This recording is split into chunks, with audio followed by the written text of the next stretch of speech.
Are you insane at creative, but you seem to struggle in-game, or maybe you just feel like you've been stuck at the same level for a long time? Well, then you come to the right place, because today I'm teaching all of you how to transfer creative skill into ranked. So if you guys do enjoy, make sure you are subscribed, but now let's dive into the main reason you're struggling in-game: lag.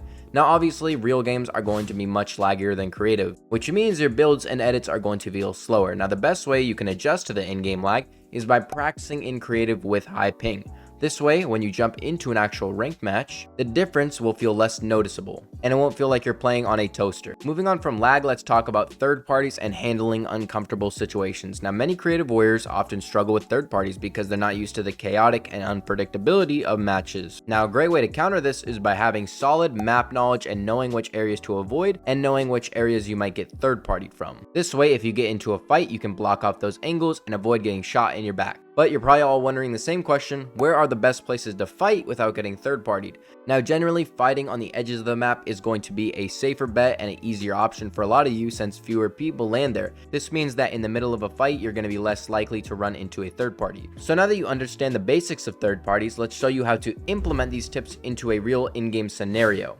Now, one example is right here. As you can see, I'm pushing this player right here and I'm going to land on his head. But as you can see, he teleports away and he runs all the way over here. Now, when this happens, a third party is approaching. So what do you do in this scenario? First off, you don't want to be pinched. So notice the position of myself right now on the minimap. I am caught in between both of these players. Hey, yo, what is that guy's name? But I'm stuck in between both of these players, and what that means is that I can get shot from both angles. So I want to eliminate that. So as soon as I see that I'm moving in this direction towards that player, I 180, turn around, and I turn in the other direction and block my back off.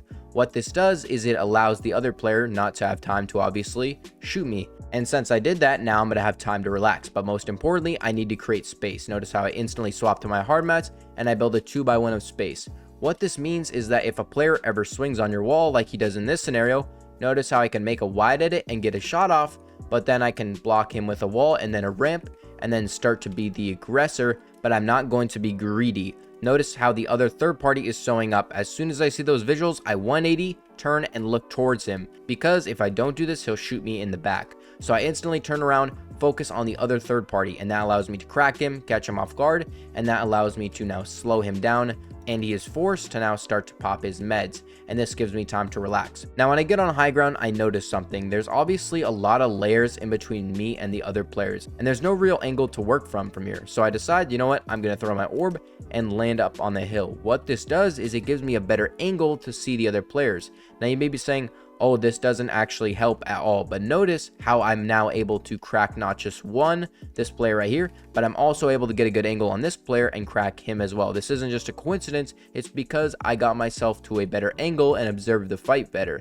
So make sure you're doing things like this to deal with third parties. Next up, let's discuss how you're going to improve your overall fighting. Now, there's various ways that you can practice, like 1v1s or maybe even realistics. Now, both these are very great for improving your mechanics and free builds. However, the best way to get better at fighting is by spending time in ranked matches. In ranked, you'll experience all kinds of fights: off spawn, mid game, and even end game fights. Now, you may be saying, oh, there's realistic, so I can practice realistic fights. But in ranked, there's a huge difference. You only have one life. So that means if you die once, you're going straight back to the lobby instead of in creative. You just get to respawn. Also, when you're fighting in ranked or creative, I want you guys to start focusing on learning how to do damage while not taking damage. The problem with a lot of players is that they'll just jump into a 50-50 when they don't need to, and they'll die. But if you can avoid that and learn how to take the proper peaks and just overall be more patient, if a third party rolls up on you and you get a kill but you still have good health, they can't third party you as easily because you're going to be more healthy, obviously.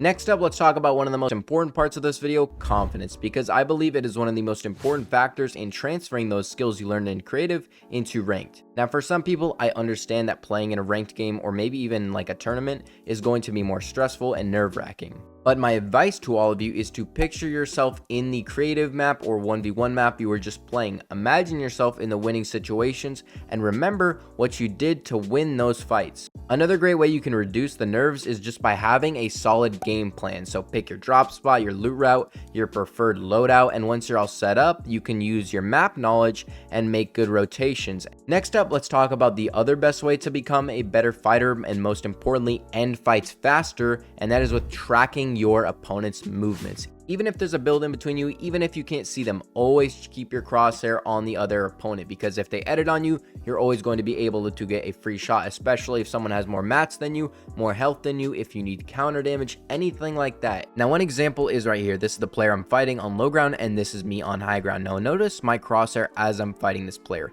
I'm going to just keep it on the player around him in his vicinity.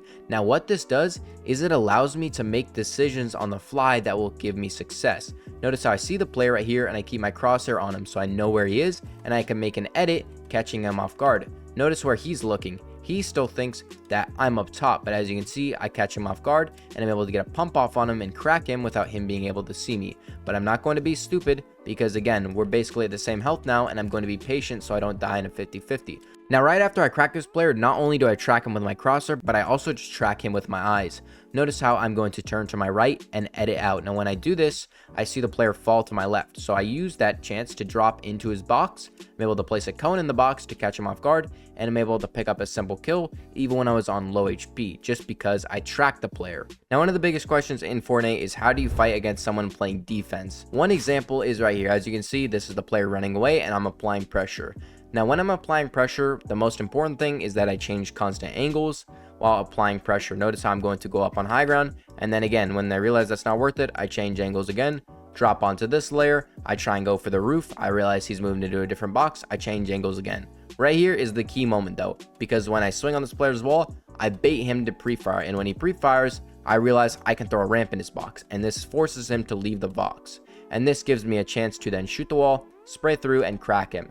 Now, when I crack him, he turns around to try and shoot at me, and I anticipate this by holding out a cone, because if I can hold out this cone and he shoots the wall, or the ramp, sorry, that means that I'll be able to replace it before he can place another ramp, and I catch him off guard, and I'm able to get a pump off and play perfect offense against someone playing defense. Moving on, let's talk about one of the biggest mistakes a bunch of players make, and that is not having good zone priority, because not having good rotations and focusing on your rotation first will always lead to you making mistakes. One example of a player is right here. He's going to end up picking up this kill, but since he's at the back of zone, he doesn't have time to think and he's going to make a big mistake. Notice how he just looks out here and he just throws his orb randomly. This means that he throws it in a terrible position, and anyone with a brain like myself will be able to see that, and I'm able to catch him off guard and spray him as soon as he teleports, just because I caught this guy at the back of zone and I had better zone priority. So make sure you're rotating before you even think about fighting. Now, to win games consistently, not only do you have to be a good fighter, but you have to be a smart fighter. Now, one example is right here. I get myself to the front of zone and I'm looking up at high ground and I'm scouting them, but again, I'm exposed. So I build behind me, block off my back, and I'm on a higher layer in case the car does drive into my box. I don't want that to happen. Now, since I'm on this higher layer and I'm looking through a cone, I can scout up at height. And when I scout up at height, I can notice everything in front of me, behind me, everything around me. And what this does is it's going to allow you to see everything, but it's also just going to allow you to pick up free kills. For example, as soon as this player starts to spray this truck right here, I take that as my chance to spray him. Notice as soon as he starts spraying, I edit, and that catches him off guard, and I'm able to insta-kill him. And not only that, I can now psycho high ground and get up and get some mats, get some ammo, and set myself up for the rest of the game so that I can go on to win it. That's going to wrap up this video. If you guys did enjoy, make sure you are subscribed. And if you want to see more, go check out my full fighting guide. But with that, I'm out. Peace.